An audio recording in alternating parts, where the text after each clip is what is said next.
Welcome to Fun and Games Side Quests. Every episode is a different host sharing a video game they love and why they love it.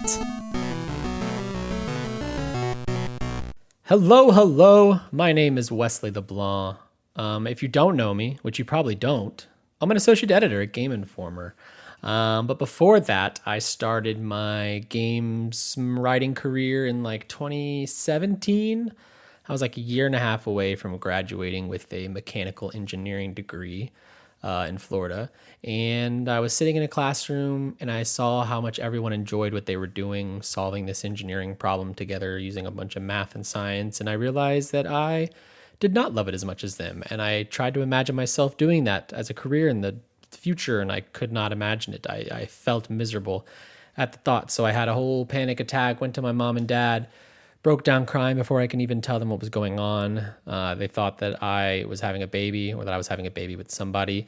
And instead, I was just telling them that I was switching to games journalism. And they supported me all the way, which was great because through podcasting and freelance writing and doing guides and all kind of stuff, I made my way from small sites to bigger sites and then eventually landed a freelance gig doing news, features, video, guides, all kind of stuff at IGN. And after about 2 years and applying a few times to Game Informer, I finally got the call back and I was interviewed and I landed a gig at Game Informer as an associate editor, which is where I am today.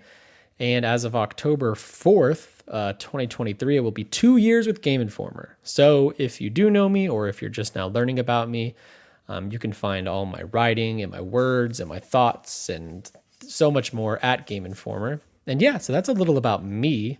I have been invited on to the Side Quests podcast by Matt Storm, who is our awesome podcast editor at Game Informer. They have a podcast network called Fun and Games Podcast. Well, that's one of their podcasts. Side Quest is kind of like a spinoff of it. And I've been asked to talk about a game I really enjoy on it. I am both honored and very excited because as my wife, she doesn't believe me, but I talk a lot by myself at home. She goes to the office and I just sit at home and I kind of have little podcasts like this by myself where I just talk about things. She says it's weird, but what's weird now? Look at this. It's paying off. I get to talk to myself and about games I love into a microphone, and people are listening. So thank you very much for listening. Thank you for listening to Side Quests as well. It's awesome. And there's plenty of great episodes from plenty of awesome people to go listen to. I hear that Matt is collecting Game Informer editors and writers for Side Quests like Pokemon cards. So hopefully I am like a first edition holographic Charizard. Probably not though, but we'll see. Anyway, today I'm going to be talking about a game that came out in 2020 called Ghostrunner. It is a game I did not play until last year, actually. I was jobless because I'd been laid off, and that's a thing of the past now. I'm back at Game Informer, fortunately.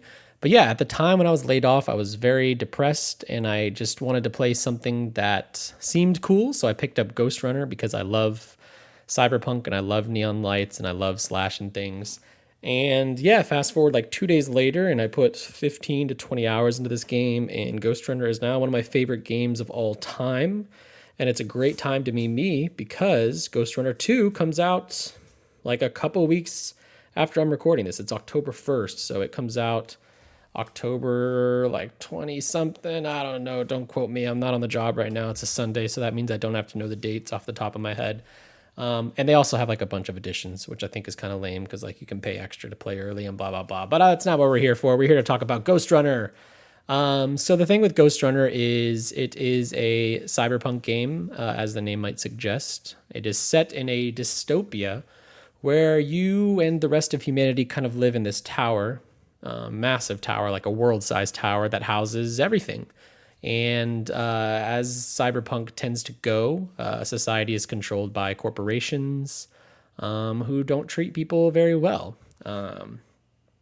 But you are a Ghostrunner, which is a special being, kind of like a machine that is sent out to do things in this world, and you've been reactivated. In this instance, you've been reactivated to take down an authoritarian leader in a devastated by capitalism cyberpunk metropolis. Sign me up, especially at the time when I was in the throes of capitalism, as we all are at all times. It felt especially nice to be playing someone who just takes a sword right to the heart of capitalism and gives it a couple stabs and says, no, I'm taking over now. Which that's, you go play the game and you'll see the story what I'm talking about. There's great themes of all that. But I guess actually that's what I'm about to be talking about right here, actually, because this is a whole podcast about Ghostrunner. So let's talk about the gameplay, which is some of the best I think you can experience in a video game.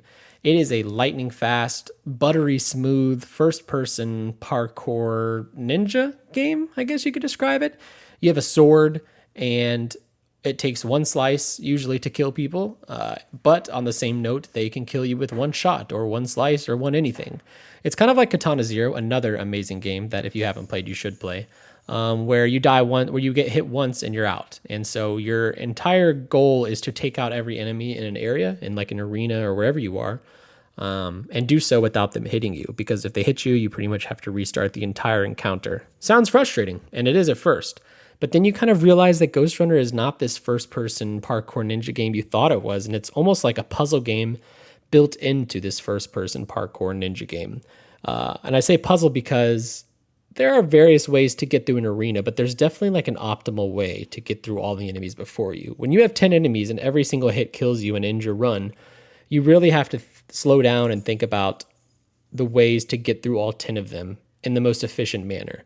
So you might see 3 people by this red barrel or something that explodes. So you explode them with that. And then up in the sky above you, you see like a, what's the word? It's like a zip line kind of thing. You attach a grapple hook to it and you slide down.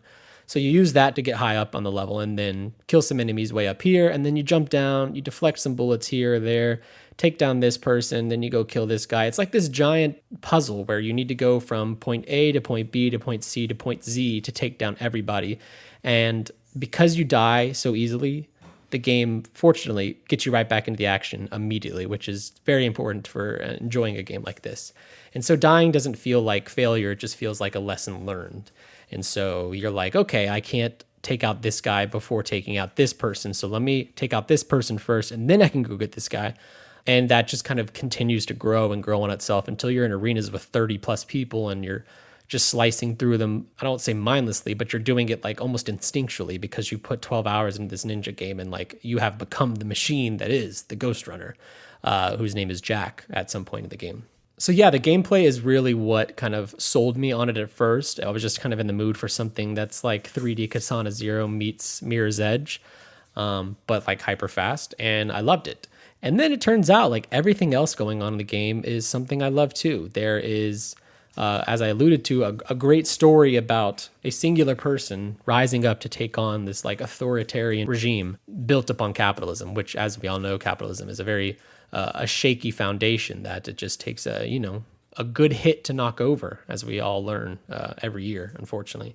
And in this case, Jack is that hit. Jack is the one that's taking all that anger and that frustration and that rage amongst the people who have been treated so unfairly by this dystopian authoritarian regime, and imbuing it into his sword and just taking out hordes of enemies and bosses and bad guys, and it rules. It's not the most like deep thing ever, and cyberpunk as a genre has done this story countless times. It's kind of what the entire premise of cyberpunk is, but it feels really good to be doing it so tactically, and so it's really nice. It feels good to put it simply, it feels good to bring these businesses to their knees and to plunge a sword right into them, and that's kind of what you're doing in the entire game.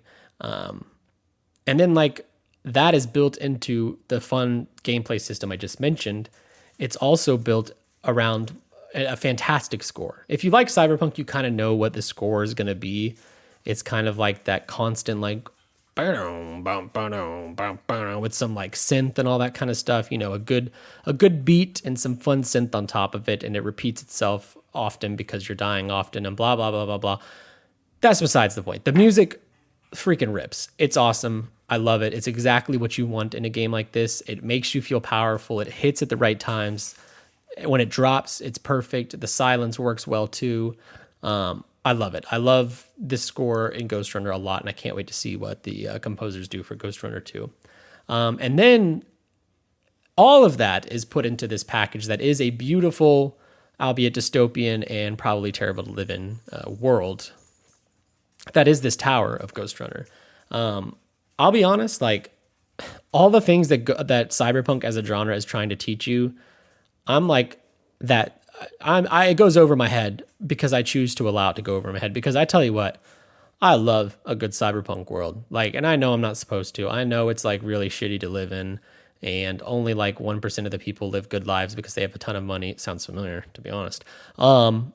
And I know that cyberpunk as a genre is existing to tell us like the horrors and how to be cautious of using technology and what it can do to common people like me and you and everyone else. And I get all that, and I definitely understand that. And cyberpunk as a genre does a really good job at that. But I'll be honest, you give me a cool looking city with some neon, and I would move there. I hate to say it. Yeah, there might be soldiers with samurai swords and guns and terrible bosses and enemies and all these crazy things. But man, you give me some neon, I'll go look at it and I will enjoy it. And maybe that's on me, but I just love a good cyberpunk world. And this is one of my favorites. It is so cool to see a cyberpunk neon lit city built into like a tower. So there's no sky, which is even like more dystopian and terrible to think about in terms of like living there, but I would do it anyway because it seems really fun and cool. But yeah, it's like, it kind of is like cyberpunk the city. Like it's not anything special in the genre, but it's a really good looking one. And especially to be a PS4 game and a Xbox One X game. And I mean, it's on PC, but I played it on PS4 and PS5. And it's just like gorgeous. I don't know what they did. I don't know what they're doing, what engine they're using. I don't know what this team's doing, but like, man, they really, really create a beautiful world. And I really love this take on cyberpunk, because what's so special to me is that Ghostrunner moves so fast. You are in and out, and your everything is lightning fast and hyper everything. And yet I'm still able to take in my surroundings and see the fun nods and the billboards and the ads that are playing on jokes of cyberpunk as a genre, and all the pretty things that these developers spent a lot of time creating. I'm still able to see, and it still translates well to me while I'm doing this hyper fast first person gameplay. So like both, it's stunning visually, and it's like a work of art from a gameplay perspective. The fact that I'm able to take all that in while doing this lightning fast gameplay is so awesome and appetizing to me, and I love it. Something that's really cool is Ghostrunner 2, which is out very soon, and I can't wait to play it, is actually taking Jack, the titular Ghostrunner, out of that tower. So now we're going to get to see some of that world outside of the tower, and we don't really know what's out there, and I cannot wait to see what this team has cooked up. Like, I don't know. It's going to be so cool, and I can't wait to see what it looks like, and we're going to be using a motorbike to get there. Like, the developer One More Level is cooking. I actually, sorry to plug my own feature work here, but I actually have an issue coming up, or I actually have a feature coming up in an upcoming issue of Game Informer. It's like a 4-page breakdown of Ghostrunner 2 and how this team built a sequel and like what that meant, like what it meant to build a sequel in the Ghostrunner universe. And I'm really proud of it. And if you like Ghostrunner, I would recommend you go and find that. If you don't have a subscription, you should get one, but it'll also be online, so you can read it online there. But yeah, Ghostrunner it's a simple game. It is a first-person ninja parkour game, but that simplicity is key to what makes it amazing. They really nailed down the gameplay. They created a gameplay that is a fun loop. It doesn't get repetitive, and without you even knowing it, they created a puzzle game that's built underneath that layer of first-person ninja parkour.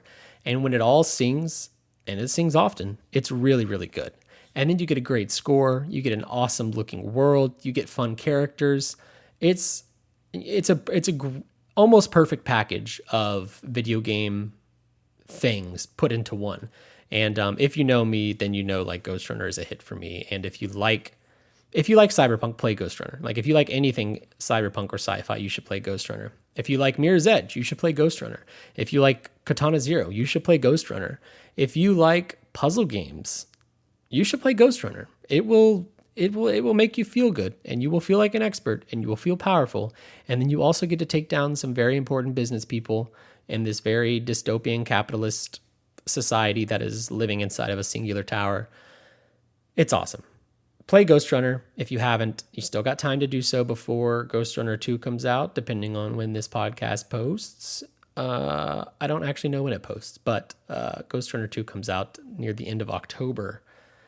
So if you are listening to this before or after, you should play Ghostrunner 1. It takes like 12 to 15 hours, and then hopefully we're all enjoying Ghostrunner 2. I don't know.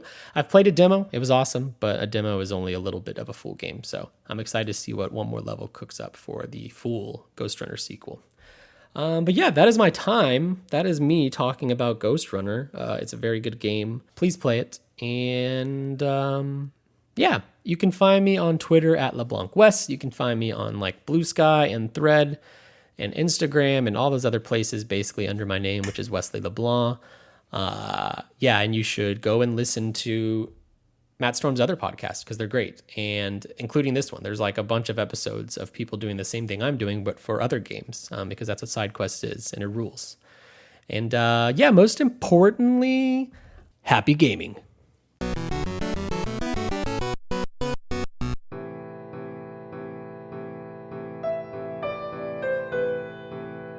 Are you tired of watching your beloved characters being tortured by careless authors? Are you sick of feeling like they could have swapped out all of the painful action and the plot would remain untouched? Subscribe to Books That Burn, the fortnightly book review podcast focusing on fictional depictions of trauma. We assume that the characters' reactions are reasonable and focus on how badly or well they were served by their authors. Join us for our minor character spotlights, main character discussions, and favorite non-traumatic things in the dark books we love. Find us on Spotify, iTunes, Google Play, or wherever you get your podcasts. CPOV. CertainPOV.com.